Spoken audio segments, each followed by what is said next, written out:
So it's a side-scrolling survival game, and the idea is to keep these 5 people down here alive for a whole hour.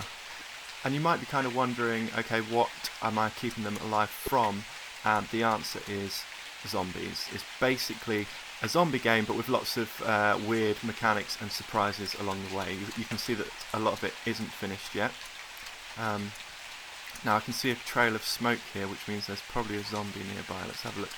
There he is. So basically, if I'm in contact with this zombie, if I'm touching him, or if any of the other characters are touching the zombie, you can see down there's like a green bar of how infected they are, and when they get to a certain level of infection all the way to the end, they will turn into zombies as well. So it's actually in my interest to try and keep them safe as well as me, because if they turn into zombies, it's going to start making my life a lot harder. And of course, we've got 5 characters as well to try and keep alive, so we're going to be switching between those 5 throughout the hour and making sure that each one is safe. So there's a few different mechanics. For example, I can make a character follow me. If I just click on them, he will actually follow me around, and I can try and keep him safe. So I can, for example, I could take him into this bar over here. He's quite slow, but they're all going to be quite slow, I think. So there he is, he's in the bar with me, and now I can actually make him not follow me anymore, and I can leave him alone in the bar, and there we go. You can see I touched the zombie on the way out, so I've actually got a bit of infection there. And then you're going to be able to do things like what I'm about to show you. So if I'm walking along, there's going to be lots of different characters, and I can pick up this brick that you're about to see here. So I pick that up, and there's a few different things I can do with that. I can actually bash the zombie, which will stun it for about 5 seconds, or I can smash this window and get these beams out of the shop. The characters would walk in the way, wouldn't they, while I'm trying to do that. So there we go, smashed those beams out. Now why do we want beams? Let's have a look. So if you remember, I took that hippie guy into the bar. I'm going to go into the bar now, and what I can actually do is put my beans in front of the door, and you can see it's now locked. If I take enough beans away, it no longer counts as locked and I can come out. But if I've got enough beans near the door, then it counts as locked. So we're actually safe for now. The hippie guy's obviously gone for a little walk. There he is, he's walking along. One of the hardest bits to build was to make the characters kind of live their own lives while you're not around, so he will keep walking around while we're not there. And I'm just going to move these beans a bit because they're clonking around quite a lot. And what will actually happen is that if a zombie comes near the door, I'm just going to press D and you'll see some stuff come up on the screen. That's just for me. What will happen when I've made it is that a zombie will be at the door and they'll start pounding at the door. So we just wait. There we go. And eventually it's going to pound enough beans away from the door that it's no longer locked, and he would then be able to come in. So, for example, while I'm looking at these other characters, I'm also going to want to be switching back and making sure that the zombie hasn't knocked my beans down yet, because otherwise he's going to come in here and he's going to start infecting everybody, and that's going to make my job a lot harder. So it's actually going to get quite frantic switching between these characters, and that's kind of what I want. I want it to be a bit crazy, maybe a little bit stressful in a good way, but in general just really fun. And I've still got a fair bit to do. Now, just as a bit of background, I was working on this game for about 6 months, and that was about 2.5 years ago. Then I had a big gap while I did lots of writing and lots of music, and I seem to cycle round. I'm interested in lots of different things, and I seem to eventually come back round to writing, then gaming, and then music and stuff. You can see that the zombie there has just knocked the beans away from the door, so he would then come in. We can't see the zombie yet, but that's in development. But yeah, so I was working on this for about 6 months, and I only picked it up again about maybe 3 or 4 days ago. And in that time, I've built that whole following system that you just saw. I've built this whole beans system, so you can actually put the beans in front of the door. In fact, the characters, I've built the whole zombie system, and the characters weren't even moving around on their own when I last left this game. So I've done quite a lot in 4 days, and I'm hoping, because the concept is really clear in my mind, it's not actually going to take that much longer to finish. I might be kidding myself there, but we'll see. You can see there's lots of little things, like this white box needs to be something. The beans are back, I want them to stay gone, and things like that. So let's have a look at some of these other characters. The old guy's called Harry, and you can see I can just switch between them. I can't remember what his dog's called. Maybe you can leave a name for the dog in the comments. Oh, it's called Theodore. Sorry if you had a different idea. He's called Theodore. You can see when I'm hovering over characters, it's saying in the bottom right what their names are. Just a little touch. Doesn't really do anything. It's just nice to know what their names are. And in fact, this game was going to be a lot more complicated. You were going to be able to talk to people and pick up objects, a bit like a point-and-click adventure. You were going to be able to use social media in weird ways. And I think it could have been cool, but it was also overly complicated and not that much fun, if I'm honest. And I think that's one of the reasons I gave up. I didn't really know what to do with it 2.5 years ago. It's gone really quick, that 2.5 years. But I just kind of gave up. It wasn't fun to play. I like the look of it and stuff like that, but it just wasn't fun. And again, if there's one thing a game should be, it's fun. You can actually see a lot of the artwork and a lot of the process of how I worked on this game on Instagram, and I am going to go over the next few weeks or so. I'm going to go into more depth about exactly how each bit works, and I'll show you my progress and things like that. But let's look at these characters. So this is Hoang. He's Vietnamese, and you can see he lives in this. It's actually daytime in Vietnam, whereas it's Harry lives in New York, and it's nighttime. Hoang's on the other side of the world. You can see it's not done. All this background is very plain. This building is obviously not done. He's got a little home though, which it is pretty much done. So there's his mum.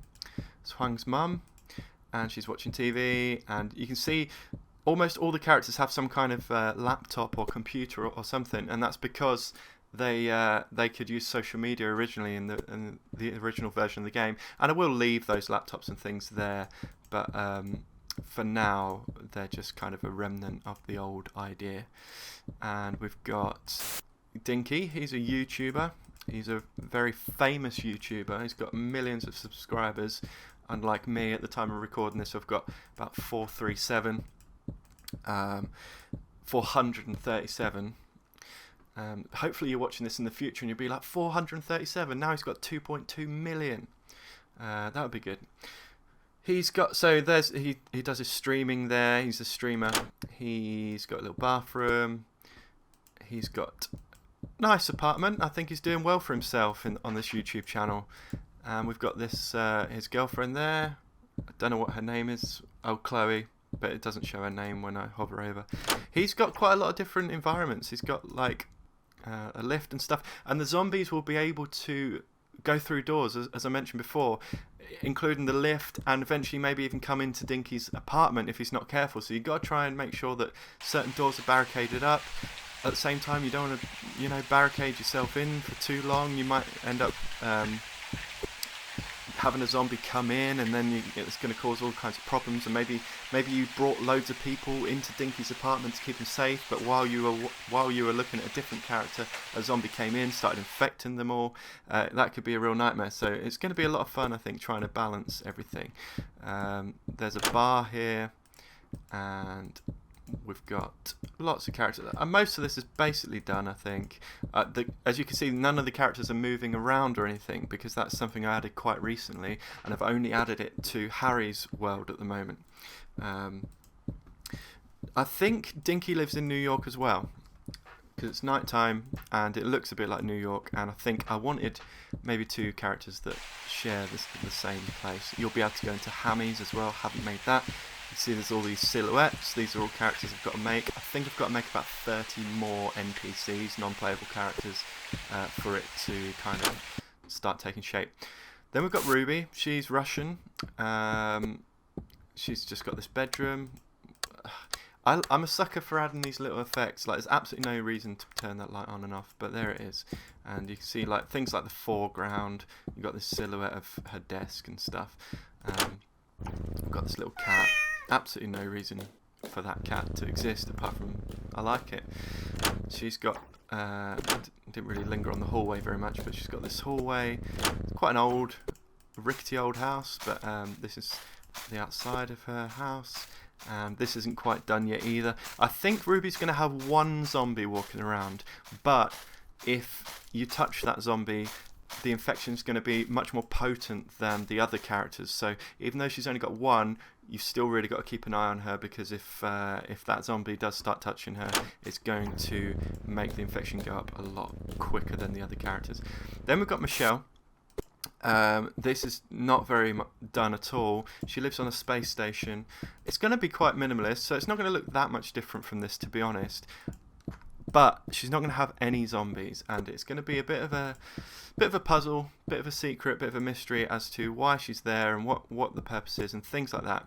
But in general, the idea, keep the characters alive. There's going to be certain dynamics. You can make characters follow you. You can move into different rooms. They're living their own lives while you're not looking at them. You can stun a zombie. Let's see if I can stun one. If I can find him. Where is he? But it's quite a simple idea. Keep the characters alive. A zombie will infect them. If they get infected, they'll turn into a zombie, and then it will spread from there, and it will make your life a lot harder. So I can. There we go.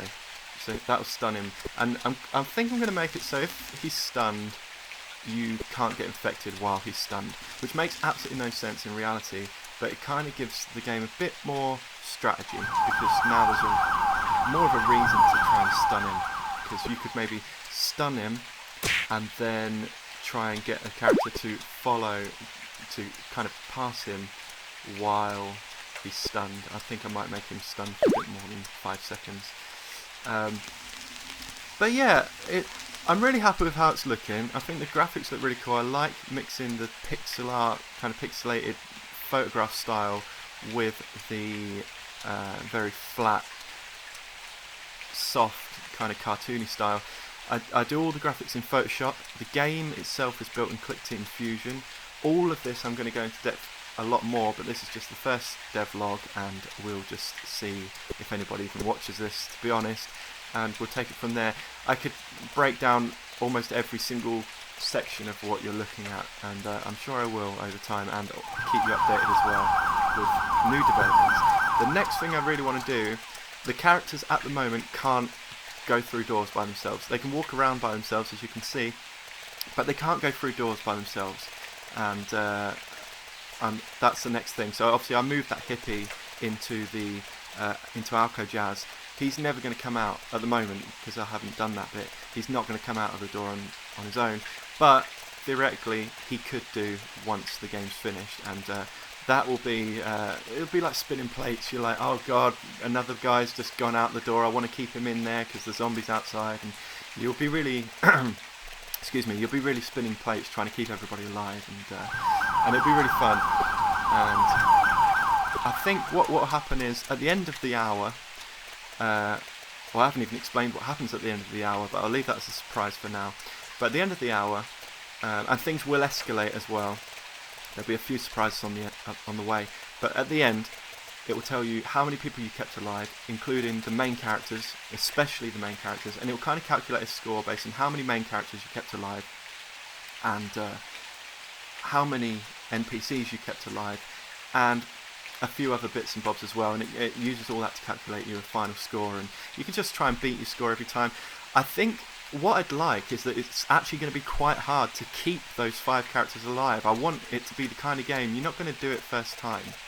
You can have maybe even, I want it to be really replayable, and you maybe have like 5 goes before you even manage to keep all of them alive. But even then, you want to try and beat your score by keeping as many other characters alive as you can. So I think that'd be really fun, because you can just keep replaying it and try and beat your best, and you'll be on a high scoreboard where you can see how you're doing compared to everybody else. And yeah, I think that's pretty much all I want to give you today. I hope you like it. There's a few bugs you can see that, I don't know if you just saw those. Yeah, here we go. I need to fix these green squares. I don't know why they kind of do that. It's like a trail, which is really weird. I don't remember asking it to do that. But I hope you've enjoyed that. It's called Project Reset, by the way,